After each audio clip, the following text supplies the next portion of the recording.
بسم الله والحمد لله والصلاة والسلام على رسول الله وعلى آله وصحبه ومن والاه. ربي اشرح لي صدري ويسر لي أمري واحلل عقدة من لساني يفقهوا قولي. Chers frères, chères sœurs, je vous souhaite à tous et à toutes la bienvenue et j'implore Allah subhanahu wa ta'ala de bénir ces quelques instants qu'on va passer ensemble. Et sans trop tarder, on va parler de l'importance du livre d'Allah Azza wa Jal. L'importance de lire le Coran, de le méditer,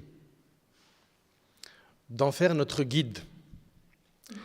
Chers frères, chères sœurs, un compagnon qui se nomme Khabbab ibn al-Arat radiyallahu anhu a dit: rapproche-toi d'Allah autant que tu peux et sache que tu ne pourras jamais te rapprocher de lui par quelque chose de plus aimé que sa parole.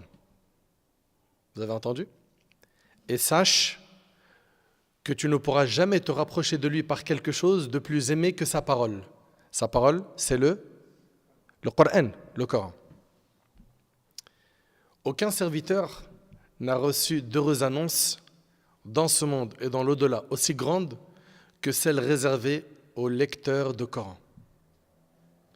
En fait, lire le Coran en soi, c'est quelque chose d'exceptionnel. Lire le Coran avec méditation, ça apporte un immense bienfait à la foi. Combien ils sont nombreuses à se dire: j'aimerais être quelqu'un de pieux. La sœur, elle dit: j'aimerais être une pieuse. Le livre d'Allah. Le lire, le méditer, le mettre en pratique. Ça augmente la foi. Toi qui as l'habitude de lire le Coran, réjouis-toi. Réjouis-toi, les anges du tout miséricordieux descendent vers toi.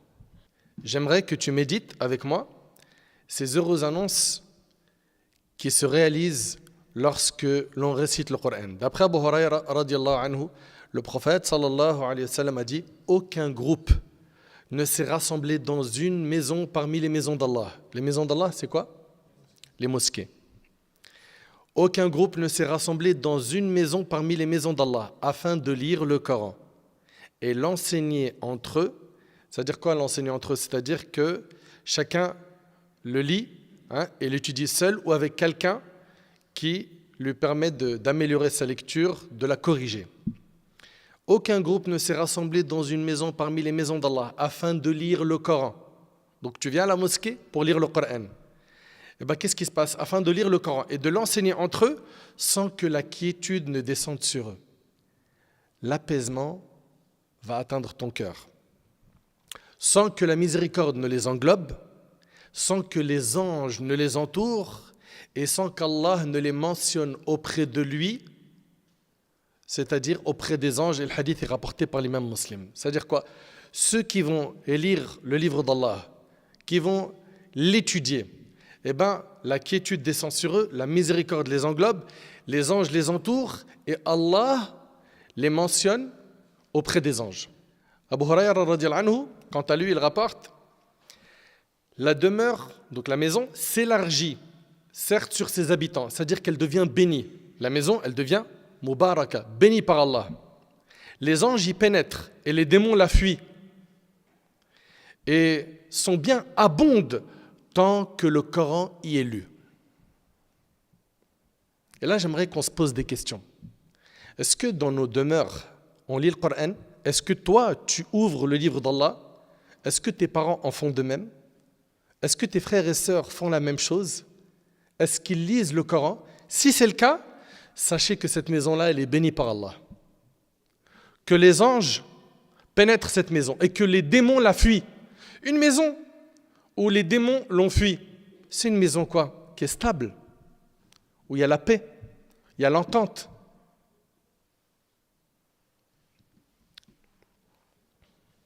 Et certes, la demeure se rétrécit sur ses habitants.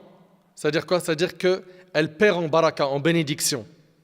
Les anges la fuient et les démons y pénètrent et son bien diminue lorsque le Coran n'y est pas lu, et c'est rapporté par Darimi. Donc, lire le Coran dans la maison, c'est une nécessité. Ne pas lire le Coran, c'est faire en sorte que ta maison soit un abri pour les démons. Ne pas lire le Coran, c'est fragiliser les relations entre les membres d'une même famille. Pourquoi? Parce que finalement, qui est là? Shayatin, les démons. Donc mes petits frères, mes petites sœurs, s'il vous plaît, barakallahu fikum, gardez un lien étroit avec le Coran. Aujourd'hui, les gens, plus ils ont d'applications, des notifs, plus ils sont heureux. Oh, j'ai reçu un message sur Snap. Tiens, j'ouvre WhatsApp. Tiens, regardons ce qui se passe sur TikTok. Allez, viens, on regarde un petit peu la tendance Twitter, etc. Et on va passer facilement 1 heure, 2 heures, 3 heures, 4 heures, même jusqu'à 6-7 heures de téléphone par jour. Et le livre d'Allah, combien de temps l'as-tu ouvert? En fait, vous savez, le problème c'est quoi? C'est qu'on n'a pas valorisé ce livre. Nous n'avons pas valorisé le livre d'Allah. Et d'après Aïcha radiallahu anha, le prophète sallallahu alayhi wa sallam a dit: faites une partie de vos prières, c'est-à-dire de vos prières surrogatoires, dans vos maisons. La prière obligatoire, efforce-toi de faire le nécessaire pour que ce soit la mosquée. Et les prières surrogatoires, il faut que tu en aies une part chez toi. Il dit alayhi salatu wassalam, faites une partie de vos prières dans vos maisons et ne faites pas de vos maisons des tombes. Et ne faites pas de vos maisons des tombes. Les tombes, c'est là où il n'y a ni prière, ni récitation de Coran, il n'y a pas d'évocation d'Allah. Il nous est demandé, nous, musulmans, de faire en sorte que notre maison ne soit pas comme les tombes. Et j'aimerais vous poser une question. Quand vous rentrez chez vous, qu'est-ce que vous écoutez chez vous? Que vos frères, vos sœurs, vos parents mettent sur une tablette, un ordi, la télé, le smartphone, des clips, des chansons, des films, des infos en boucle, le Coran. Posez-vous des questions. Qu'est-ce que vous écoutez quand vous rentrez? Et vous-même, qu'est-ce que vous aimez écouter? Et pourquoi? Si vous aimez écouter le Coran, sachez que à chaque fois que vous écoutez le Coran, vous avez des bonnes actions. Oui, mais mon frère, je ne le comprends pas. Tu es quand même récompensé. Subhanallah. C'est immense. Et notre bien-aimé alayhi salatu wassalam a dit, écoutez bien s'il vous plaît, dans la suite du hadith, le hadith il est rapporté par As-Sarraj et il est authentifié par l'imam Zahabi dans Sir A'lam al-Nubala. Dans la suite du hadith, quand il a dit alayhi salatu wassalam, faites une partie de vos prières dans vos maisons et ne faites pas de vos maisons des tombes. Regardez ce qu'il dit à la fin du hadith. Et certes, la maison dans laquelle est lu le Coran est regardée par les gens du ciel de la même manière que les gens de la terre regardent les étoiles. Allahu Akbar. Allahu Akbar. Wallah al-Azim, il est trop beau le hadith. Je répète. Et certes, la maison dans laquelle est lu le Coran est regardée par les gens du ciel. C'est qui les gens du ciel? Les anges. Est regardée par les gens du ciel de la même manière que les gens de la terre regardent les étoiles. Et quand on lit le Coran, tiens, Salah ad-Din, chaque lettre, on gagne combien de bonnes actions? 10.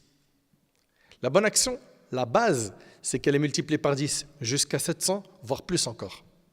La mauvaise action, quoi que tu aies fait comme péché, le péché, petit ou grand péché, il est comptabilisé comme un péché.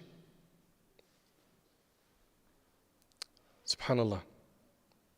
Et avec ça, il y a des gens, hélas, qui arrivent à faire plus de péchés que de bonnes actions. Selon Ibn Mas'ud, le prophète a dit, celui qui lit une seule lettre du Coran s'inscrit une bonne action. Et la bonne action a 10 fois son salaire. C'est-à-dire la bonne action, elle vaut 10. Je ne dis pas que Alif Lam Mim est une lettre, mais Alif est une lettre, Lam est une lettre et Mim est une lettre. C'est-à-dire Alif Lam Mim, il y a combien de bonnes actions là? 30. Allahu Akbar. Et le hadith, il est rapporté par Tirmidhi. T'imagines, une page de Coran, il y a combien de bonnes actions? Si ça avait été de l'euro pour chaque lettre, t'aurais arrêté de lire le Coran? Et là, quand on parle du paradis éternel, mais il faut un lourd bagage pour pouvoir avoir cette récompense. Le prophète a dit, la marchandise d'Allah vaut cher, la marchandise d'Allah, c'est le paradis. Et d'après Uqba ibn Amir, le prophète est sorti alors que nous étions à Sofa. Les gens de Sofa étaient des gens très pauvres qui vivaient dans la cour de la mosquée du prophète à Médine car ils n'avaient aucun logement. D'après Uqba ibn Amir, radiyallahu anhu, le prophète est sorti alors que nous étions à Sofa. Et il a dit, lequel d'entre vous aimerait partir chaque matin à Bothan ou à Al-Aqiq et revenir avec 2 chamelles pleines, sans commettre aucun péché ni rompre de lien de parenté. Nous avons dit, ô messager d'Allah, nous aimerions cela. Le prophète a dit que l'un de vous vienne le matin à la mosquée pour apprendre ou lire 2 versets du livre d'Allah est meilleur pour lui que 2 chamelles. Il faut savoir une chose, c'est qu'on parle de chamelles. Les chamelles, ça représentait quoi pour les Arabes? Je vous écoute. Une grande fortune. C'était les biens les plus précieux que les Arabes cherchaient à avoir. Vous suivez? C'est comme si on disait aujourd'hui 2 voitures de luxe. Ça te parle? Le prophète il leur dit que l'un de vous vienne le matin à la mosquée pour apprendre ou lire 2 versets du livre d'Allah est meilleur pour lui que 2 chamelles. Là, tu réalises qu'ils sont en train d'entendre là les compagnons. 3 versets sont meilleurs pour lui que 3 chamelles et 4 versets sont meilleurs pour lui que 4 chamelles. Et c'est rapporté par l'imam Muslim. Allahu Akbar. Et d'après Abu Dharr radiyallahu anhu, il a dit, j'ai dit ô messager d'Allah, donne-moi un conseil. Il a dit, je te recommande la crainte d'Allah, car c'est l'élément principal. C'est quoi la crainte d'Allah? Qui sait? Il lève la main. Une seule personne dans la mosquée sait c'est quoi la crainte d'Allah? Vas-y. Mettre entre nous et la colère d'Allah un mur. Là-bas, la jeunesse, la crainte d'Allah. On est d'accord qu'il faut craindre Allah, oui ou non? Très bien. C'est quoi la crainte d'Allah? Ayman? C'est tout. La crainte d'Allah, at-taqwa, c'est faire al-ma'mour ou tark al-mahzour. Faire ce qui est obligatoire, de laisser ce qui est interdit. Est-ce que vous avez bien entendu? C'est facile à dire, hein? Faire ce qui est obligatoire, de laisser ce qui est interdit. Mais dans la pratique, c'est le boulot de ta vie, ça. Faire ce qui est obligatoire, délaisser ce qui est interdit. Donc le prophète, quand Abu Dharr lui a dit « Ô messager d'Allah, donne-moi un conseil », il lui a dit « Je te recommande la crainte d'Allah, car c'est l'élément principal. » J'ai dit « Ô messager d'Allah, donne-moi-en un autre. » Il a dit « Attache-toi à réciter le Coran, car il sera une lumière pour toi sur terre et te garantira des récompenses au ciel. » C'est rapporté par Ibn Hibban. C'est-à-dire quoi, une lumière sur terre? Qui sait? La guider. La lumière, elle éclaire, n'est-ce pas? Le Coran, il éclaire le chemin. C'est notre guide en tant que musulmans. Très très bien. Allah Ta'ala dans le Coran, il dit قَدْ جَاءَكُم مِّنَ اللَّهِ نُورٌ وَكِتَابٌ مُّبِينٌ. Vous sont venus d'Allah une lumière et un livre explicite. Vous suivez? Et selon Abu Sa'id al-Khudri, radiyallahu anhu, ce hadith-là, subhanallah, il est vraiment magnifique. Le prophète a dit, Allah a dit, celui qui fut occupé par le Coran et mon évocation, c'est-à-dire quoi l'évocation, mon petit frère? Dhikr. Donne-moi un exemple de dhikr. Subhanallah. Ça, c'est du dhikr, c'est-à-dire l'évocation. Un autre exemple. Alhamdulillah, un autre. Allahu Akbar, un autre.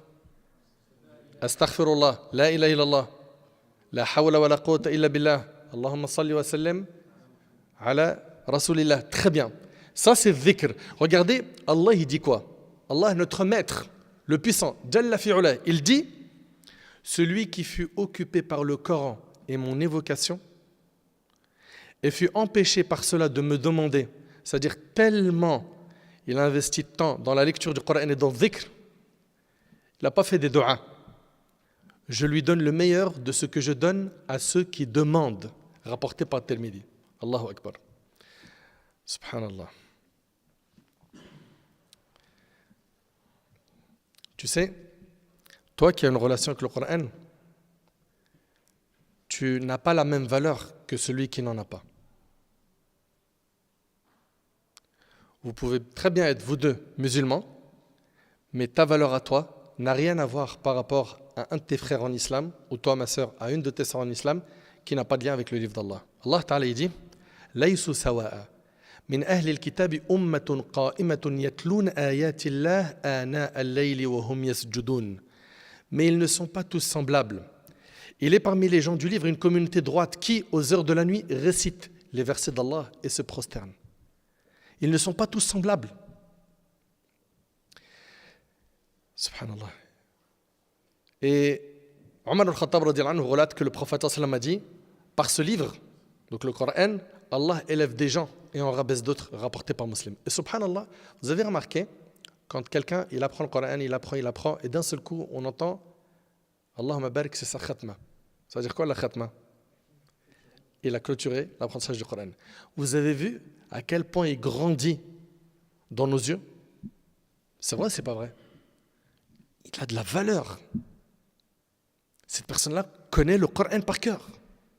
Omar rapporte que le prophète a dit, par ce livre, Allah élève des gens et en rabaisse d'autres. Et c'est rapporté par Muslim.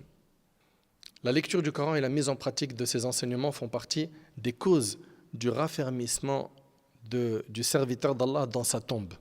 En effet, dans le long hadith de Al-Bara sur les bienfaits et les châtiments de la tombe, il est dit, ils lui demanderont qui va poser des questions dans la tombe. Munkar et Nakir, les deux anges qui vont venir nous questionner. C'est quoi les questions qu'on va avoir dans la tombe? Qui est ton Seigneur? Quelle est ta religion? Quel est l'homme qui vous a été envoyé? N'est-ce pas? Très bien.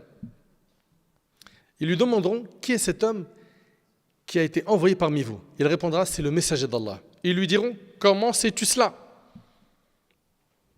Il dira, j'ai lu le livre d'Allah, j'y ai cru et je l'ai attesté. Et c'est rapporté par Ahmed. J'ai lu le livre d'Allah.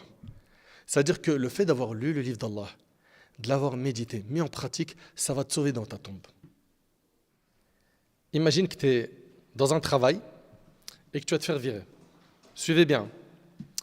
Et qu'une personne vienne intercéder en ta faveur, en disant que tu es une personne bien, que tu es quelqu'un d'honnête. Et il commence à citer tes qualités.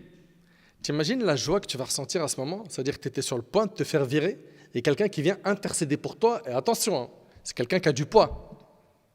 Eh bien, imaginez-vous que le jour du jugement, ce n'est pas un être humain qui vient dire à Allah, fais-le entrer au paradis, mais plutôt Al-Qur'an, le livre d'Allah. Mais une condition, c'est que tu aies une vraie relation avec le livre d'Allah. C'est-à-dire quoi? Tu l'as lu, tu l'as mis en pratique. Abu Umama radiyallahu anhu relate, j'ai entendu le messager d'Allah sallallahu alayhi wa sallam dire, lisez le Coran, car il viendra certes le jour du jugement intercéder au profit de ses compagnons, rapportés par Muslim. Écoutez bien, lisez le Coran, car il viendra certes le jour de la résurrection intercéder au profit de ses compagnons. Et Nawas ibn Sam'an radiyallahu anhu a dit, j'ai entendu le messager d'Allah sallallahu alayhi wa sallam dire, au jour de la résurrection, on fera venir le Coran et les siens. Le Coran et les siens, donc ceux qui avaient une relation étroite avec le livre d'Allah. Ceux qui le mettaient en application dans ce monde. Vous entendez ce qu'il dit le prophète sallam? On fera venir le Coran et les siens, ceux qui le mettaient en application dans ce bas monde. Il sera devancé par les sourates Al-Baqarah et Al-Imran, qui plaideront en faveur de leurs compagnons rapportés par Muslim. Al-Baqarah et Al-Imran viendront intercéder en faveur de ceux qui les lisaient et appliquaient leurs principes. On comprend que celui qui mange riba, il ne pratique pas ce qu'Allah a interdit dans Surat Al-Baqarah. Donc pour pouvoir gagner l'intercession de Surat Al-Baqarah et Al-Imran le jour du jugement, il faut les mettre en pratique. Plus tu vas lire et mettre en pratique le livre d'Allah, plus tu vas monter en degré fil Jannah. D'après Abdullah ibn Amr radiyallahu anhu, le prophète a dit, il sera dit au lecteur du Coran, au lecteur du Coran. Mais c'est qui exactement ce lecteur du Coran? C'est celui qui lit et met en pratique le Coran, récite et monte et psalmodie comme tu le faisais dans la vie d'ici-bas, car certes ta demeure sera au dernier verset que tu réciteras. Le Coran est à l'image de l'escalier du paradis. Là, il est fort possible que tu te dises, ces textes-là, ils sont magnifiques. Mais finalement, concrètement, comment moi je peux faire pour entretenir un lien solide avec le Coran?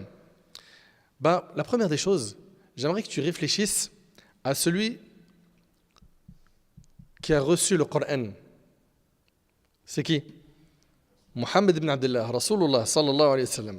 Notre bien-aimé alayhi salatu wa sallam, lui qui a reçu le Coran, était quelqu'un qui avait un lien très fort avec le livre d'Allah. Voyons ce qu'il a fait pour justement faire comme lui. La première chose, c'est que le prophète sallam, il faisait des invocations. Qu'est-ce qu'il disait? Allahumma ij'al al-Qur'ana rabi'a qalbi wa noura sadri wa jila'a huzni wa dhahaba hammi. Oh Allah, fais du Coran le printemps de mon cœur, la lumière de ma poitrine, la dissipation de ma tristesse et la fin de mes soucis. Donc le prophète sallam, il a invoqué Allah tabaraka wa ta'ala. Pourquoi? Pour que le Coran illumine son cœur. Donc toi aussi, invoque Allah. Le point de départ, pour que tu te connectes bien comme il faut au livre d'Allah, c'est que tu invoques Allah. Donc on voit que le prophète sallam, il a invoqué Allah subhanahu wa ta'ala pour faire que le Coran illumine son cœur. Donc, tu vas avoir une relation étroite avec le Coran, fais des doigts. D'accord? Invoque Allah. 2. Prendre conscience de la grandeur du noble Coran, qui est la parole d'Allah, qui contient ses commandements, ses interdictions. Prends conscience qu'il s'agit de la parole d'Allah. De cette manière-là, tu auras valorisé le Coran. Allah Ta'ala nous dit dans le Coran, Tanzilul kitabi la rayba fihi min rabbil alamin. La révélation du livre émane sans nul doute du Seigneur de l'univers. Le Coran, il vient de qui? Du Seigneur de l'univers. Le Coran vient du Seigneur de l'univers. Allah Ta'ala dit Wa innahu latanzilu rabbil alamin nazala bihi ar-ruhul amin. Ce Coran est une révélation émanant du Seigneur de l'univers, descendu du ciel par l'Esprit fidèle. C'est qui l'Esprit fidèle? L'ange Gabriel. Donc là, on vient de voir 2 points pour pouvoir entretenir un lien solide avec le livre d'Allah. Qui peut me les rappeler? L'invocation et le fait de valoriser le livre d'Allah. Très bien, barakallahu fikum. Également, il faut ressentir et avoir l'intention en lisant le Coran chaque jour que tu reçois des messages personnels de la part d'Allah. Écoutez-moi bien s'il vous plaît. Également, il faut ressentir et avoir l'intention en lisant le Coran chaque jour que tu reçois des messages personnels de la part d'Allah. Comme l'a dit Al-Hassan ibn Ali, radiyallahu anhu an jami' as-sahaba. Qu'est-ce qu'il a dit? Il a dit, ceux qui vous ont précédés, voyez le Coran comme des messages de leur Seigneur. Ils les méditaient durant la nuit et les mettaient en pratique durant la journée. Quand tu lis le Coran, je veux que tu ressentes que tu reçois un message personnel de la part d'Allah subhanahu wa ta'ala. Ça va t'aider à entretenir un lien fort avec ce livre. Il faut également se rappeler que le Coran est la parole la plus grande. On entend des gens dire quoi? Ils entendent des clips et ils disent « il a tout dit ». C'est vrai ou c'est pas vrai? T'entends ce qu'il a dit dans le son là? C'est trop la vérité. C'est trop la vérité. C'est trop la vérité. Il faut que tu gardes en tête que le Coran, c'est la parole la plus grande, la meilleure et la plus noble des paroles. Mais vous savez ce qui nous empêche d'arriver à cette conclusion? Parce que tu peux le dire, tu peux dire avec ta bouche, le Coran, c'est le meilleur livre. Mais dans ton cœur, ni tu l'écoutes, ni tu le lis, ni tu le médites, tu ne le valorises pas. En fait, ce qui nous manque, c'est de le comprendre. Parce que quand tu comprends les versets, Allahu Akbar, l'effet que ça a sur les cœurs, Allahu Akbar, Allahu Akbar. Et moi, j'implore Allah subhanahu wa ta'ala de faire en sorte que vous puissiez comprendre le Coran. Vous savez, des fois, il arrive qu'on écoute des rappels. C'est vrai, c'est pas vrai? AirPods, vos casques là, hein, pendant que vous êtes en trottinette ou en vélo, ou je ne sais quoi, vous écoutez des rappels. Ou chez toi, sur ton smartphone, etc. Et parfois, on écoute un rappel, ça booste la foi. C'est vrai ou c'est pas vrai? Mais quand tu comprends le Coran, tu réalises qu'il n'y a pas plus puissant comme exhortation que le Coran. C'est-à-dire quoi? Tu veux augmenter ta foi bien comme il faut, comprends le livre d'Allah. Il m'arrive d'être en voiture avec mes enfants, puis on met le Coran dans la voiture. Wallahi l'azim, comment ça augmente la foi. Ça augmente la foi. Les paroles sont trop puissantes. Mais c'est nous qui avons mis une barrière entre nous et le livre d'Allah. On ne veut pas s'en rapprocher. Parce qu'on est occupé à lire autre chose, à écouter autre chose. On dit que le Coran, c'est le meilleur livre, qu'on le valorise, mais dans le concret, dans tes 24 heures, quelle place il a? Dans ta semaine, combien de fois tu l'as ouvert, combien de fois tu l'as écouté, combien de fois tu l'as médité? Combien de versets t'ont changé? Mais il est là le constat. On vous a dit que le Coran, c'est la plus grande des paroles, la meilleure des paroles, la plus noble. Il n'y a jamais eu, et il n'y aura jamais de parole qui lui ressemble ou qui s'en approche. Méditez bien s'il vous plaît. Il n'y a jamais eu et il n'y aura jamais de parole qui lui ressemble ou qui s'en approche. La différence entre la parole d'Allah et celle de ses créatures est comme la différence entre Allah et ses créatures. Allah Ta'ala dit Laysa kamithlihi shay wa huwa as-sami'u al-basir. Rien ne lui ressemble et il est celui qui entend et voit tout. Abu Abdurrahman As-Sulami rahimahullah a dit la supériorité de la parole d'Allah sur toutes les autres paroles est comme la supériorité d'Allah sur sa création. Également, toi qui veux entretenir un lien étroit avec le livre d'Allah, prends conscience de ton immense besoin de la récompense et du mérite de la lecture du Coran. Pour cela, multiplie son écoute. Même si tu ne le comprends pas, tu as des hasanat. Lis-le, même si tu le lis avec difficulté, tu as des hasanat, des récompenses. Lis fréquemment sur les vertus, les mérites du Coran afin d'encourager ton âme et de l'inciter à ce bien immense. On vient de dire jusque-là l'invocation. Valoriser le livre d'Allah. 3. Ressentir que c'est un message personnel qui t'est adressé. Également, que c'est le meilleur des livres, la meilleure des paroles qui puisse exister. Que rien ne vaut la parole d'Allah. Rappelle-toi de ton immense besoin de la récompense liée à la lecture du livre d'Allah. Également, toi qui veux améliorer ta relation avec le livre d'Allah, évite les péchés et les désobéissances. Pourquoi? Parce que les péchés et les désobéissances forment une barrière entre toi et la lecture du Coran ainsi que ses bienfaits. Les péchés forment une barrière entre toi et la lecture du Coran. Plus tu vas faire des péchés, plus tu vas t'éloigner du livre d'Allah. L'occupation excessive par des distractions telles que les musiques sataniques que les gens aujourd'hui écoutent, ça détourne du livre d'Allah. Oui, car lorsque l'amour de la parole d'Allah pénètre le cœur, cet amour chasse toutes les autres paroles que tu avais l'habitude d'écouter.